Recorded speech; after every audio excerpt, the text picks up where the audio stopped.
প্রচলিত একখানা বাক্য আছে, অদৃশ্যে লিখন খণ্ড করার সাধ্য কারো নেই। কথাটা চিরন্তন সত্য বাক্য।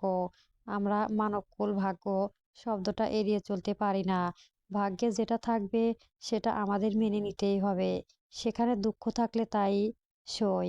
জীবন কারো কাছে পুষ্পের বাগিচা, আবার কারো কাছে যুদ্ধের ময়দান। বহমান নদীর মতো জীবন থেকে 2.5 মাস পেরিয়েছে। প্রত্যেকে নিজেদের মতো করে গুছিয়ে ওঠার চেষ্টা করেছে। ছিটিয়ে ছিটিয়ে যে জীবন চলে না। শেখ পরিবার ধ্বংসের শেষ প্রান্তে দাঁড়িয়ে আছে। আয়শা শেখ চেয়েছিল শেখ বংশে এখনো কয়েক প্রজন্ম টিকে থাকুক। তার জন্য নিষ্পাপ প্রাণ হত্যার মতো সবচেয়ে নিকৃষ্ট কাজ তিনি করেছিলেন। অথচ তার নাতির মাধ্যমেই বোধহয় এই বংশের ইতি পড়বে। রোকেয়া শেখ প্যারালাইজড হয়ে বিছানাবন্দি জীবন কাটাচ্ছে। সেই দিন আরশের সঙ্গে নগরে গিয়ে ডাক্তার দেখিয়েছিলেন, কিন্তু ভুলবশত ওনাকে ভুল চিকিৎসা দেওয়া হয়। তার মাঝখানে পর থেকে শরীরের বাম দিকটা অচল হয়ে পড়ে। পরবর্তীতে ডাক্তার দেখে আজ কাজ হয়নি। সেই থেকে একাকী নিজের কক্ষে পড়ে থাকেন। দুজন মানুষ নিযুক্ত থাকা হয়েছে ওনার জন্য। তারা দুজন রোকেয়া শেখের সাবধানে কাজে সাহায্য করে। কিন্তু অন্যের উপর নির্ভরশীল জীবন যে বড় কঠিন। তারা কাজের বিনিময়ে মাইনে পাচ্ছে, অথচ রোকেয়া শেখের মুখ কালো করতে পিছপা হয় না। এসবের কথা অবশ্য ছেলের কানে দেয় না, তিনি কেবল তাচ্ছিল্য হাসেন। এক জীবনে করা পাপ তো আর কম নয়, তার বিনিময়ে এইটুকুই প্রাপ্য। ইদানিং নিজের করা ভুলগুলো ওনাকে কুরে কুরে খায়। পৃথিবীর স্বল্প সময়ে ছোট জীবনে মেনে পরকাল ভুলতে বসেছিলেন। যে জীবন অন্ততকালও সেই জীবন নিয়ে ছিল না কোনো মাথা ব্যথা।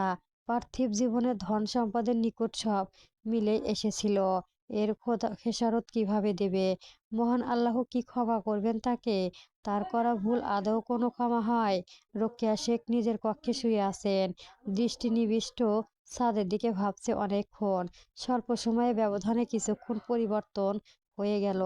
একসময় বাড়িটা হই হুল্লোড়ে মেতে থাকতো, মানুষের পরিপূর্ণ ছিল। অথচ এখন মৃত্যুপ্রায় বাড়িটা। সবাই ছুটে একটুখানি ভালো থাকার আশায়। রোকেয়া শেখের পাশে মেঝেতে শুয়ে আছেন শাবানা। কিশোরী শাবানা সারাদিন থাকেন রোকেয়া শেখের কাছেই, রাতে থাকেন মধ্যবয়স্ক একজন মহিলা। শাবানা ডাকলো, বড় চাচি শুনেছো? রোকেয়া শেখ আলতো করে ঘাড় ঘুরিয়ে পাশে দেখলেন। শাবানা ততক্ষণে উঠে বসলেন। বড় একটা শ্বাস ফেলে বলল, আজ আরুষ ভাইজান হজের জন্য টাকা উদ্দেশ্য বের হবেন। আসবেন অনেকগুলো মাস পরে। ঈদেও থাকবেন না আমাদের সাথে। আপনি খুশি তো বড় চাচি? আপনার পোলা হজ করবে। এমন ভাগ্য কয়জনের হয় বলুন তো?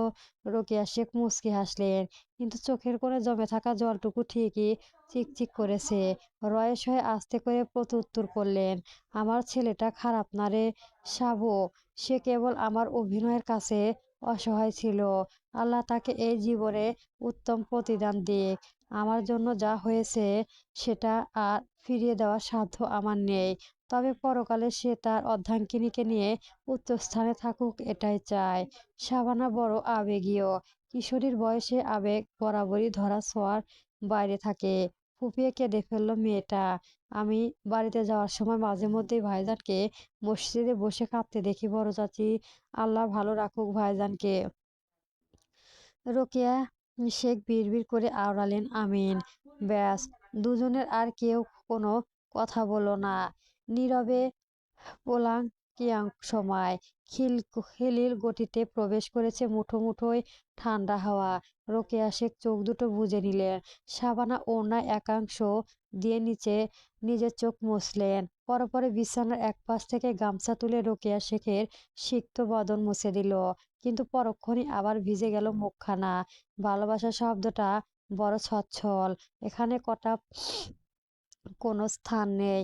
ভালোবাসা, রাগ, ঘৃণা, জেদ সব খালা খাটলেও ছালছুটি খাতে না। কাউকে ঠকিয়ে কখনো ভালো থাকা যায় না। প্রকৃতি নীরবে এত বড় অন্যায় সয়। একজন ঠকে যাওয়া মানুষের বুক চিরে বের হয়ে আসা দীর্ঘশ্বাস ভার অনেক। সবাই এ ভার বইতে পারে না। চন্দ্রা নিজেও পারেনি। সে একাকী বেছে নিয়েছিল নিঃসঙ্গ জীবন। সম্পূর্ণরূপে নিজেকে ঘরবন্দি করেছিল। অন্ধকক্ষে নিজে এক জীবনের শেষটুকু সাজিয়েছিল। সবসময় অতিরিক্ত হাসুলিশনের ভুক্ত। ভালোবাসার মৃদ মানুষটার সঙ্গে বদ্ধ ঘরে সে নিজের একটা সংসারও সাজিয়েছিল। বাস করত নিজের সৃষ্টির দুনিয়ায়। যার ফলস্বরূপ সে এখন উন্মাদ প্রেমিকের নামে আখ্যায়িত। গ্রাম সবসময় শেখ বাড়ির সামনে বড় বারান্দায় বসে থাকে। বড় চুলগুলো উস্কো খুস্কো দেখায়। ঠোঁট দুটো ফেটে চৌচির হয়ে থাকে। যে শরীর একসময় যত্ন চকচক করতো তা এখন অবহেলায় নোংরা দেখায়। বিড়বিড় করে সবসময় কি যেন জলে চলে চন্দ্রা। হাতের নখ দিয়ে মেঝেতে কিছু একটা এঁকে চলে। কখনো কখনো বা আঙুল ক্ষয়ে রক্ত বেরিয়ে আসে। কিন্তু মেয়েটা সেসবে পাত্তা না দিয়ে একই কাজ করে চলে। মানুষ তাকে দেখলে দূরত্ব বজায় রেখে চলাফেরা করে। কেউ কোনো কাজে শেখ বাড়িতে এলে ভয়ে ভয়ে থাকে।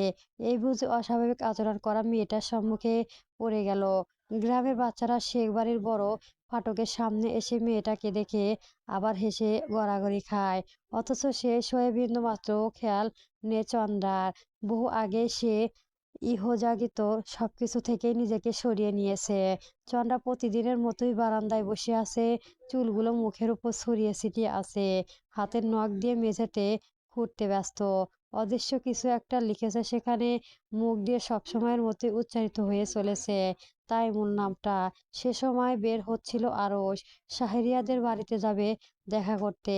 বিকেলে বেরোতে তো চন্দ্রার পাশ দিয়ে যাওয়ার সময় স্বেচ্ছায় দাঁড়ালো আরশ। সম্মুখে পরিচিত দুটো জুতো স্থির থাকতে দেখলো চন্দ্রা। মেঝে থেকে চোখ তুলে তাকালো, দেখলো আরশ দাঁড়িয়ে আছে। মুখমণ্ডল এখন পরিবর্তন এসেছে ছেলেটার। গুঞ্জ করা শেষ, আঘাতটা শুকিয়ে গেছে। সেসব রোকেয়া শেখের সাথে ঢাকার যেন ডাক্তার দেখিয়ে ঔষধ খেতে ক্ষত শুকনো হয়েছে। কিন্তু তার চিহ্ন তো জন্মদাগের মতোই রয়ে গেছে। নিজের প্রতি করা অবহেলা ডাক্তার বেশ বাঁকা দিয়েছিল আরশকে। চোখ নিয়ে একটা অবহেলা করতে কাউকে তিনি দেখেননি, এটাও জানিয়েছিল। আরও বলেছিল চোখটা এরকম ভাবে আর কিছুদিন থাকলে হয়তো ক্ষতস্থানে ক্যান্সারের জীবাণু জন্ম নিতে পারত। এতে আরশ মুচকি হেসেছিল। আহামরি ভ্রুক্ষেপ করেনি। ডাক্তার আরশ এমন নির্লিপ্ততা অবাক হয়েছিল বৈকি। আরশের দৃষ্টি সবসময়ের মতোই শান্ত। সবাই বলে চন্দ্রা মেয়েটার মানসিক ভারসাম্য হারিয়েছে, পাগল হয়েছে। অথচ আরশ জানে চন্দ্রা মোটেও পাগলি নয়।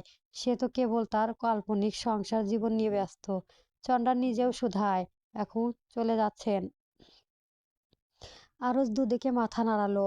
সুবল স্বভাব সুবল গম্ভীর গুরু গম্ভীর কণ্ঠে জবাব দিল, ও বিকেলে বেরোবে। আগামীকাল বিকেলে ফ্লাইট। আপনার সাথে হয়তো আর দেখা হবে না, কারণ ওই সময় আপনি কক্ষে থাকবেন। দোয়া রাখবেন আমার জন্য। নিজের যত্ন নেবেন। অদিতি শীঘ্রই ফিরে আসবে। চিঠি পাঠিয়ে আমাকে। চন্দ্রা জবাবে কিচ্ছুটি বলল না। এক দৃষ্টি আরুষের দিকে চেয়েই রইল। গাল বেয়ে বাকি ধারা নামলো। মেয়েটার মন চাইলো অনেক কিছু বলতে, একটা বারো ক্ষমা চাইতে, কিন্তু কোন মুখে চাইবে? অগত্য মুখ ফুটে একটা শব্দ উচ্চারণ করতে পারল না। আরুষ আর দাঁড়ালো না। তার হাতে সময়ের আর বড্ড অভাব। এমনিতেও কাগজে ঝামেলা পোহাতে যে এইবার হাতে যেতে পারতে নাও শেষ পর্যন্ত আল্লাহ সহায় হয়েছে। এখন এই সুযোগ সে আর হারাতে চায় না। বড় বড় পা ফেলে কয়েক মিনিটের মধ্যেই দৃষ্টি সীমানা বাইরে চলে গেল। চন্দ্রা সিক্ত নেত্রযুগল নিয়ে দেখলো সে প্রস্থান শব্দগুলো তাচ্ছিল্য হাসলো। এতক্ষণে বিড়বিড় করে আওড়ালো, আমার চরিত্রে কোনো উপমা নেই। আমি অনুভূতি অন্তরালে থাকা শ্রেষ্ঠ প্রণয় সঙ্গীতী। বাংলাদেশে পর্যটন কেন্দ্র হিসেবে বেশ পরিচিত নীলগিরি যা বান্দরবন জেলা অবস্থিত। এটি বান্দরবন শহর থেকে প্রায় 50 কিলোমিটার দূর রুমি উপজেলা চৌতলপাড়া অবস্থিত।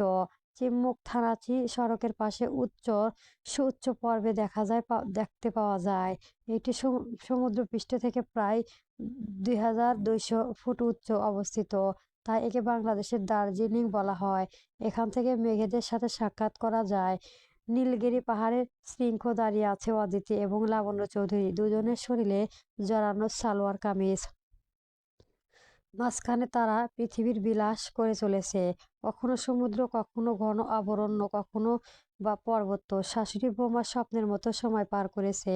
তারা অবশ্য শাশুড়ি বৌমা কম, মা মেয়ে বেশি। মা মেয়ে নিয়ে সবকিছু ঠিক মতো গুছিয়ে অবশেষে তারা বেরিয়েছে দেশ ভ্রমণ। নীলগিরি পর্বত থেকে দূরে চোখ যায় মেঘেদের ভোলা আর সবুজের মোড়ানো প্রকৃতি। চোখে চোখে এবং বুকে দুটাই প্রান্তিক এনে দিচ্ছে। অদিতি হাত উঠিয়ে সাপেত রাঙা মেয়েদের ছুটে নিলেই সবটা মিলিয়ে যাচ্ছে।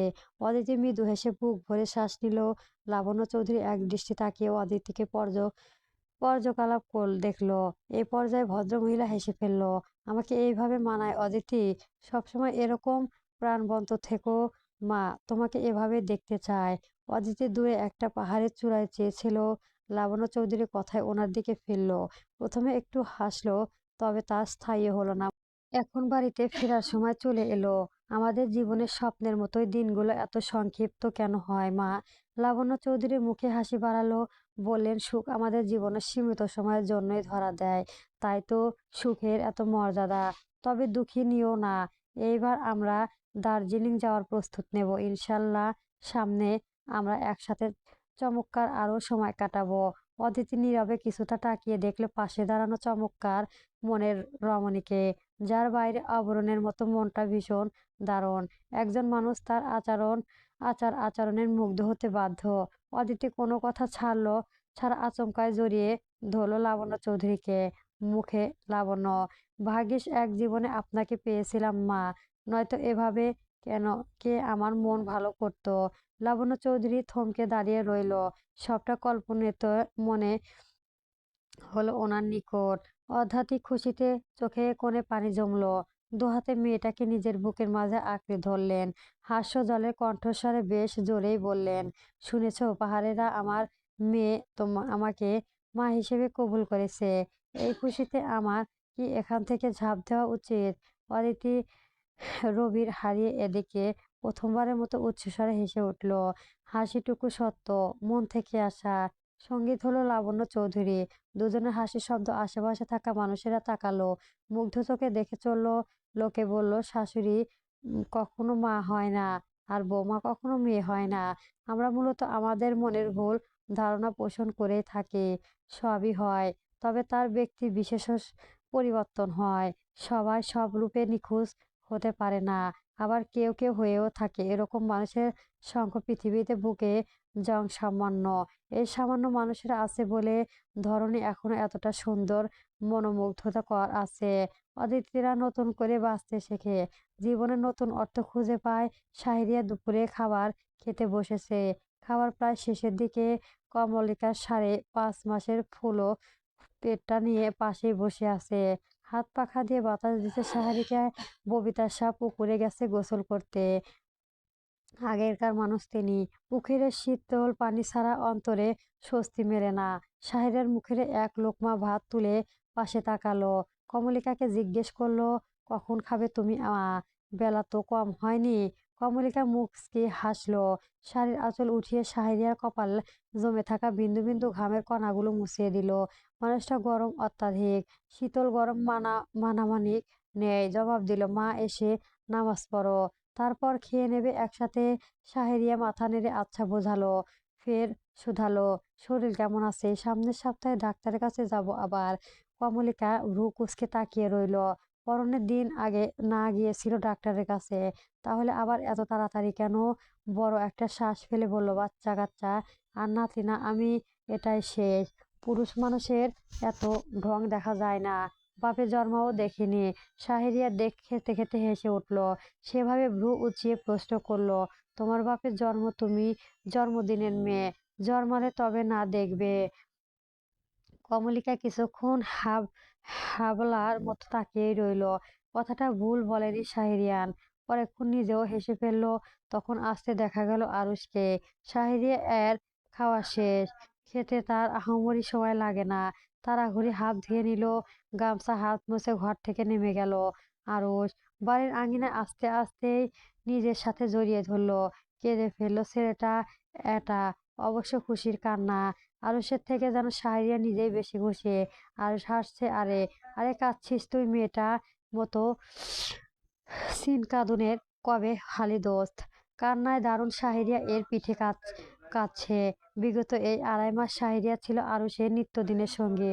ছেলেটা সকল নিরাপদ ছোটাছুটি সাক্ষী সে। কত নির্ঘুত রাত দুই বান্ধবী একসাথে নদী চলে বসে কাটিয়েছে, একে অপরের সুখে দুঃখে সঙ্গী হয়েছে।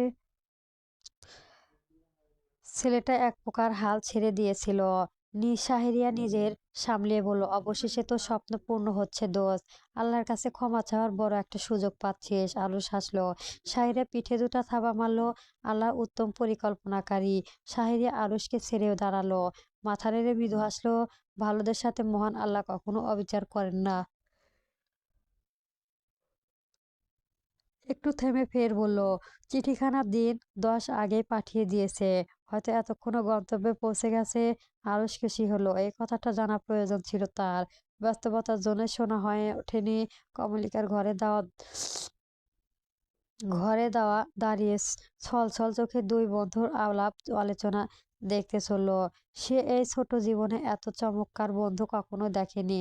কে বলেছে স্বার্থ ছাড়া কেউ বন্ধুত্ব হয় না? তারা হয়তো আরুষ আর শাহিরিয়া এর বন্ধুত্ব দেখেনি। দুপুর 2:05। চৌধুরী নিবাসে পশ্চিম পাশে কাঠগোলাপ বড় একখানা বাগিচা আছে। চারপাশে নাম না জানা আরো অসংখ্য রকমের পুষ্পে দেখা মেলে। সেখানে ওখানে বসার জন্য সুন্দর জায়গাও করা আছে। নিজের অবসর সময় কাটানোর জন্য নিশিগন্ধা চৌধুরী ওই এক স্থানে বেছে নিয়েছে। আজও তার ব্যতিক্রম নয়।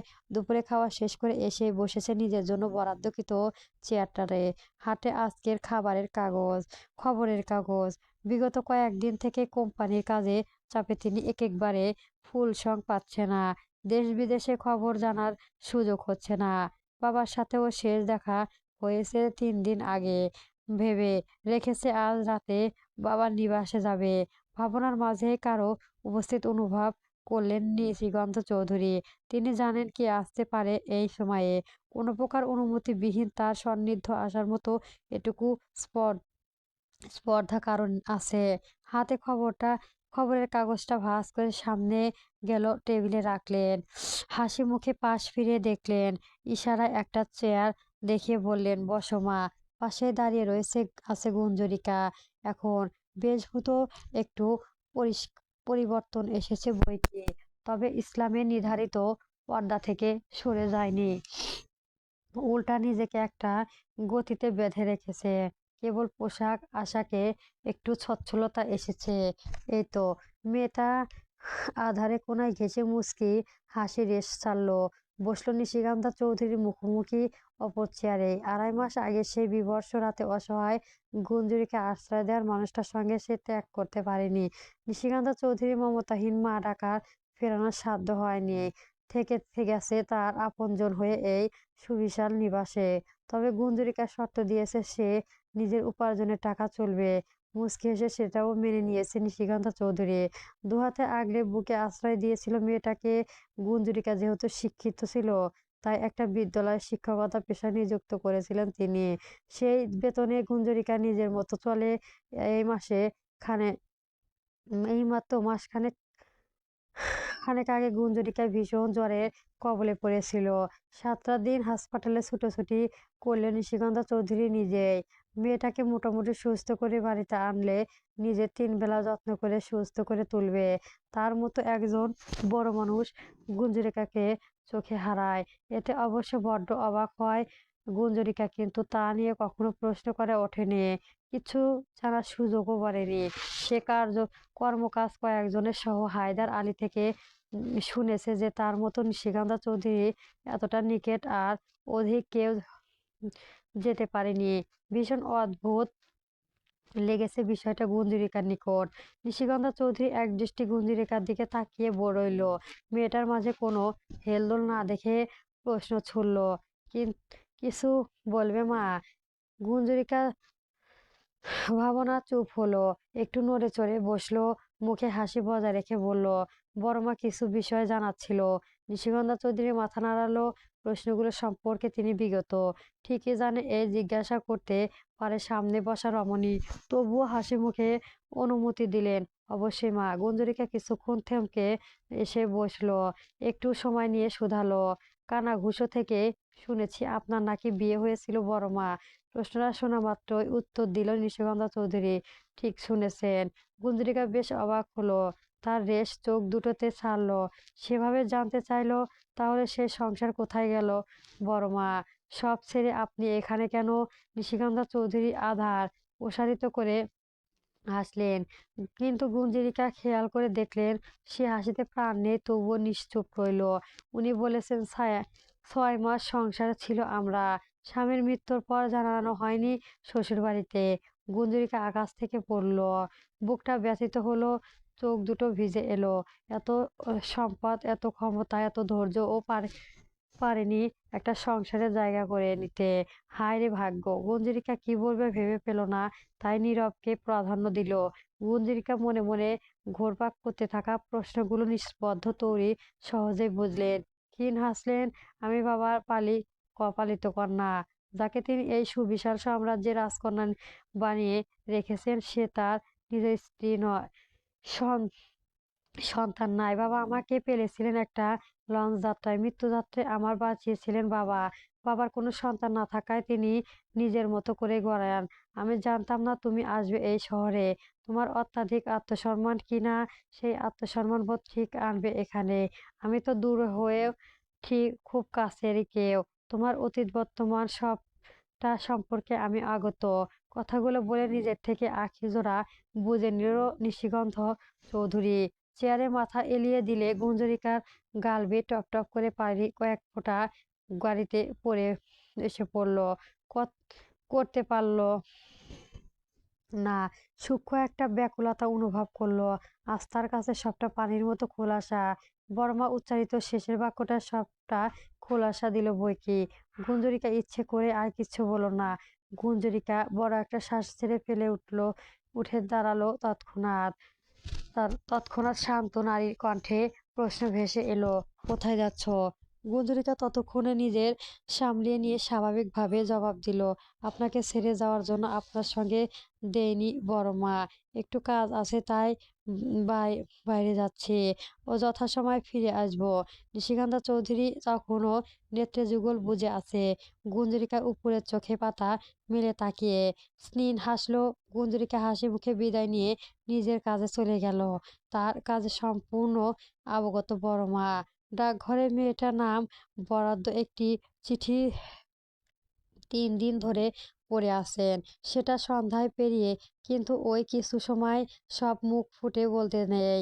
অপর পক্ষের জন্য কৃতকৃত জায়গাটুকু দেওয়া উচিত, নয়তো সম্পর্কে সেই দিন নষ্ট হয়।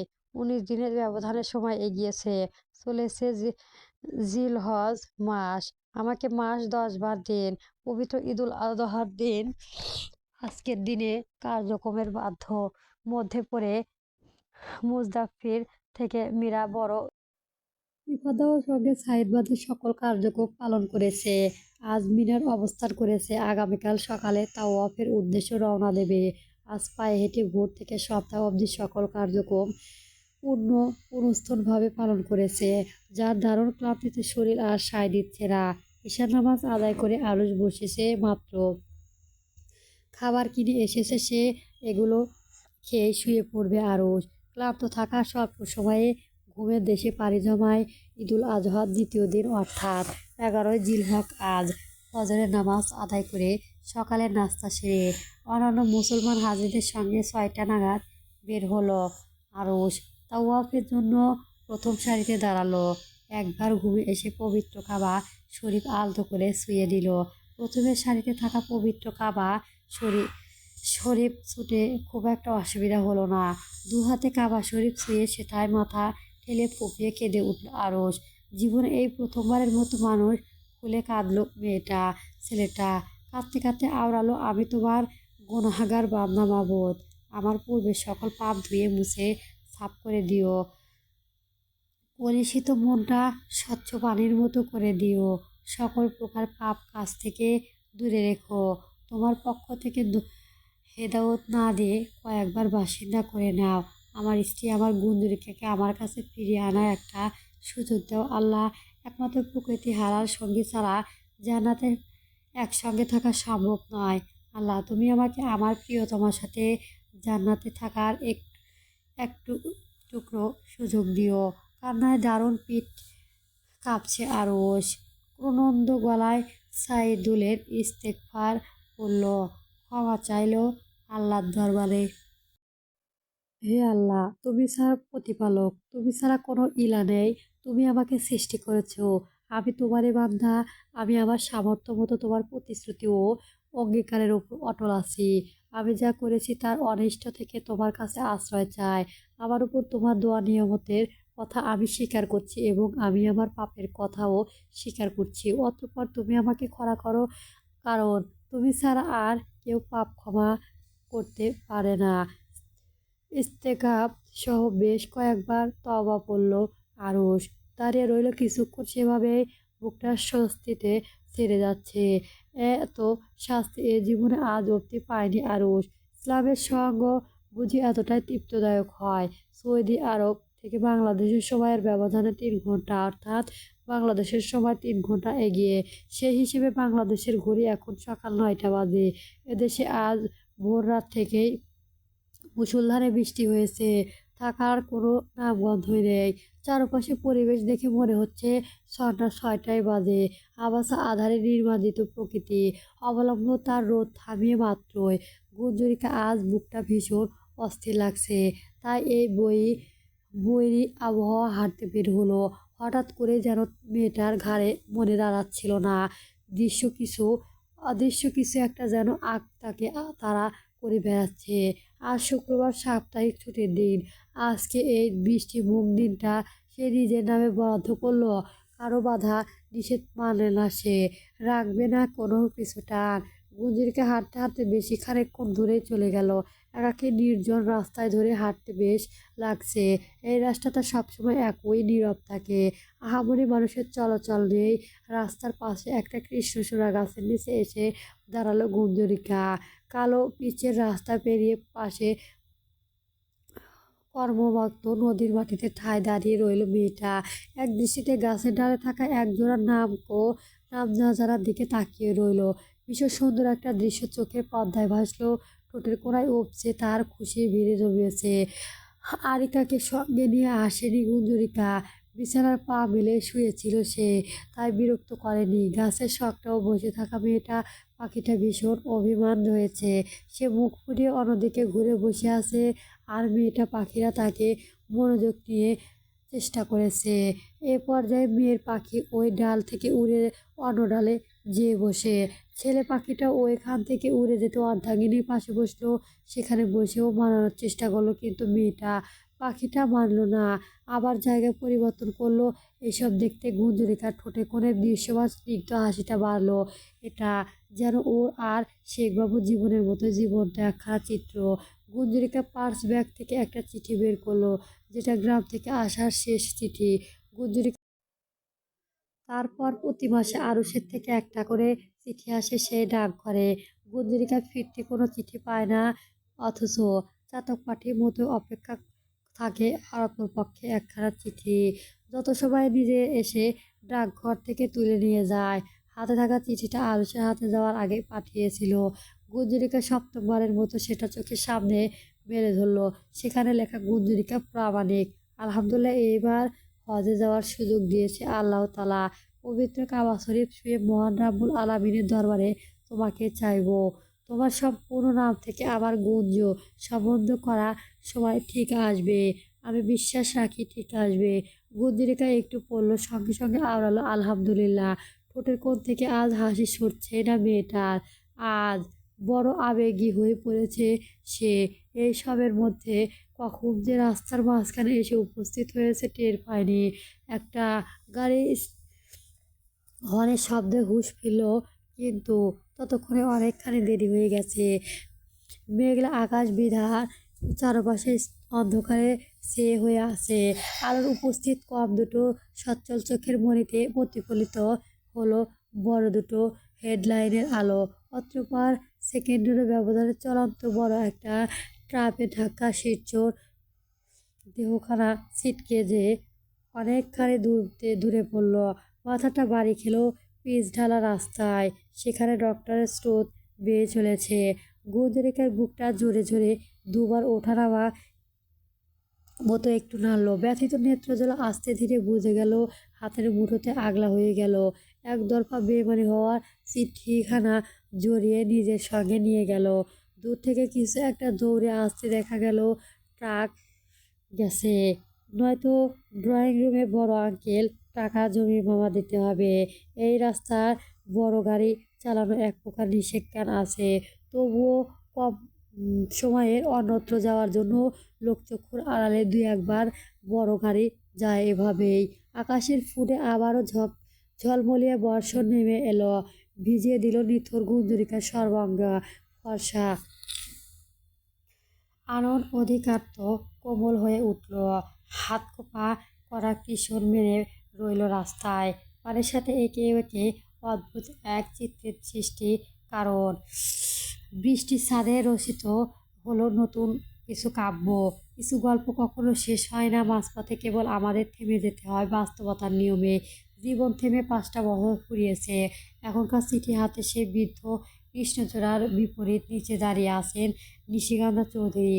অদ্ভুতভাবে আজও আকাশের মনে হলো এই বুঝি কান্নাকাটি জুড়ে ধরে ব্যক্তি আসে দিল। বইছে ঝড়ের হাওয়া। প্রতি বছর 3 মাস অন্তত অন্তত 4খানা করে চিঠি আসে এ গ্রাম থেকে আরুশ শেখের পক্ষ থেকে। নিয়ত করে অপরপক্ষে খুশিতে অনেক কিছু লিখে থাকে সে। নিশিকান্ত চৌধুরীর সকল নিয়ম অমান্য করে প্রাণহীন দৃষ্টি নজর বেড়ালন সেথায়। মনটা বিষণ্ণ হয়ে ওঠে। একাকী নিবনে খুব কাদের। আজও মিনিট 2 পেরোতে আসমান চিরে ঝুম বর্ণ নামলো। একটু নড়লেন না নিশিকান্ত চৌধুরী, ঠায় দাঁড়িয়ে রইল। বিগত 6 মাসে একটাও চিঠি আসেনি আরুশ শেখের পক্ষ থেকে। তাই তিনি বড় চিঠি সিদ্ধান্ত নিয়েছে গ্রামে যাওয়ার। তাই আজ 7 সকালে রওনা দিয়েছে গ্রামের উদ্দেশ্যে। আজ যেতে আজকেই ফিরবে। প্রাথমিক এ জায়গার পথে গাড়ি থামিয়েছে। এখানে মাঝে মাঝেই আসে নিশিকান্ত চৌধুরী। এখানে এলে গুঞ্জরিকা গভীরভাবে অনুভব করতে পারতেন। এই যে এখনো মনে হচ্ছে মেয়েটা তার পাশেই দাঁড়িয়ে আছে, মুচকি হেসে এক চিলতে তার দিকে তাকিয়ে আছে। মালহাত আলী গাড়ির ভেতর থেকে ছাতা হাতে বেরোতে নিলে নিশিকান্ত চৌধুরী অনুজ্ঞের ইশারায় থামিয়ে দিল। আধা ঘন্টা নীরবে দাঁড়িয়ে রইলেন। চোখ দুটো বিরক্ত হয়ে উঠল। মাথাটা বড্ড ভার অনুভব হচ্ছে। বড় একটা শ্বাস ফেলে সেভাবে গাড়িতে উঠে বসলো। হায়দার আলী কাঁদছে। হঠাৎ ফুলের মতো উড়ে আসা মেয়েটা বড় মাকে জনম দুঃখী করে রেখে গেল। নিশিকান্ত চৌধুরী গাড়ির সিটে মাথা এলিয়ে দিয়ে ভাঙা কণ্ঠে আদেশ শুধালেন, আসুন, চলুন। হুমকি খেতে হায়দার আলী দ্রুত নিজের চোখ মুখ মুছে নিল। গাড়ি স্টার্ট দিল। গাড়িটা চলতে শুরু করলো নিজের গন্তব্যে। বিকাল 4:30 নাগাদ নিশিকান্ত চৌধুরী গাড়িটা এসে থামলো শেখ বাড়ির বড় ফটকের সামনে। হায়দার আলী বের হয়ে এসে নিশিকান্ত চৌধুরীর পাশে দরজা খুলে দিল। উনি ভেতর থেকে নেমে দাঁড়ালো। বাড়িটার দিকে তাকাতেই চোখের কোণে জমল। মুখ চিরে দীর্ঘশ্বাস বেরিয়ে এলো।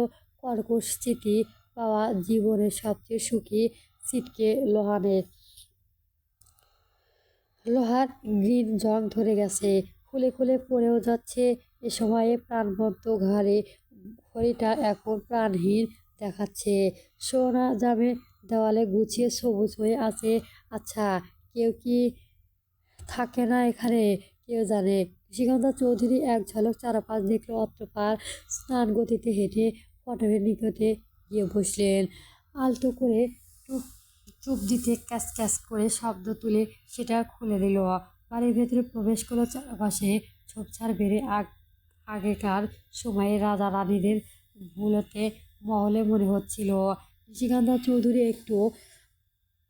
একটা উস্কো খুস্কো মুখ, চোখের পর্দায় ভাষা, যদিও ভালোভাবে বোঝার চেষ্টা করে। নিশিকান্ত চৌধুরী পায়ে পায়ে এদিকে অগ্রসর হলেন। মেয়েটার এটা কি আরুশ শেখের বাড়ি? চৌকিতে মুখটা ঘুমান্ত ওনার দিকে। বদখানা স্পষ্ট দেখতে নিজেও শিউরে উঠল। মাথা তা ঝিমঝিমিয়ে করছে বড়। আপাতত অপর পক্ষ থেকে কিছু ওনার দিকে বড্ড অদ্ভুত তার। এই নিয়ে তো নিশিকান্ত চৌধুরী পুনরায় প্রশ্ন করলেন, আরু শেখ এখন কোথায় যাচ্ছে? এবারও অপর পক্ষ থেকে ঝড়ের গতিতে এক শব্দে উত্তর করবেন। নিশিকান্ত চৌধুরী কপালে ভাঁজ দেখায় মিলিয়ন। সে ভ্রু কুঁচকে তাকিয়ে রইল। বুঝলে প্রথম ব্যতীত উত্তর মিলবে না। বললেন, বুঝি তোমার কথা। অপরপক্ষে কিছু একটা মেঝেতে আঁকিঝুঁকি করা অসহায় বলল, 6 মাস আগে হজে যেতে চাইয়া সময় মারা গেছেন আরুশ শেখ। নিশিকান্ত চৌধুরী সম্পূর্ণ পৃথিবী দুলে উঠল। মাথা ঘুরে পড়ে যেতে নিলেই পাশে স্তব্ধ ধরে নিজেকে ধাতস্থ করলেন। নিজেকে পাপড়ি হিসেবে গণ্য করা ছেলেটা এত নির্দুল ভাগ্যের মন থেকেই খুশি হলেন। পরকালে অভাগা দুজনে একসাথে থাকুক, জান্নাতে তাদের আবারও সাক্ষাৎ হোক। পৃথিবীর সকল বিচ্ছেদ যন্ত্রণা সেখানে অসীমের সুখে বাহানা হোক। ওনারা দুজন কেউ আর কোনো কথা বলল না। কিছু বেশ কিছুক্ষণ সময় পেলেও নীরবের ভূমি। নিশিকান্ত চৌধুরী ওনারের, তোমার নাম কি মেয়ে? এটা নাম বিড়বিড় করতে করতে প্রত্যুত্তর করলো অপরপক্ষে চন্দ্রা। মৃদু মন্দ শরীরে বয়ে চলা শীতল চাওয়া দুজনের শরীর স্পর্শ করে গেল। নিশিকান্ত চৌধুরীর নেত্রজোড়া ছলছল করে উঠল। জিজ্ঞাসা করলেন, এখানে তুমি একাই থাকো? আর কেউ থাকে না? চন্দ্রা বসা থেকে উঠে দাঁড়ালো, পরবর্তীতে করতে লাগলো। বলল, কেউ থাকে না, আমি আর আমার তৈমুল সাহেব থাকি। অদিতি ছিল, কিন্তু সে পৃথিবীতে ভ্রমণে বেড়াচ্ছে। মাঝে মাঝে আসে সে। স্নিগ্ধতা চৌধুরী এর গায়ের উপর শুনতে মুখিয়ে আছে। কোনো তালবাহানা না করে সেটা জানতে চাইল, তুমি এই পরিবারের কে হও? চন্দ্রা পুরো বারান্দা জুড়ে গুনে গুনে 10টা পায়চারি করে এসেছে। ঋষিকান্তা চৌধুরী সম্মুখের থামলো। বিড়বিড় করে আড়ালো, কেউ না। মেয়েটা যেন তার মধ্যে থাক হয়ে না দিব্যি অনুভব করলেন নিশিকান্ত চৌধুরী। হয়তো সবার সাথে এরকম ব্যবহার করে থাকেন। তীব্র এক চাপা কষ্টের অনুভূতি হলো মন গহীনে। কিন্তু গুঞ্জরিকার নিষ্পাপ মুখটা স্পটের ভাবতে কিছুক্ষণ নিশ্চুপ থেকে দাঁড়িয়ে রইল।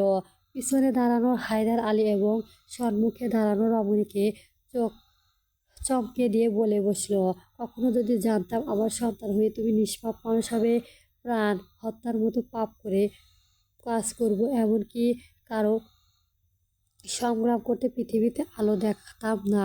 এই তোমার মুখ বিষ দিতাম, নয়তো নিজের মুখে। তবুও তোমাকে এই পৃথিবীতে আসতে দিতাম না। চন্দ্রা চালান্ত পা নিষ্পাপ দৃষ্টিতে সময় চেয়ে রইল। অতঃপর ধপ করে নোংরা মেঝেতে বসে পড়ল। শাড়ির আঁচল দিয়ে কিছু একটা শাড়িতে ব্যস্ত হয়ে পড়ল।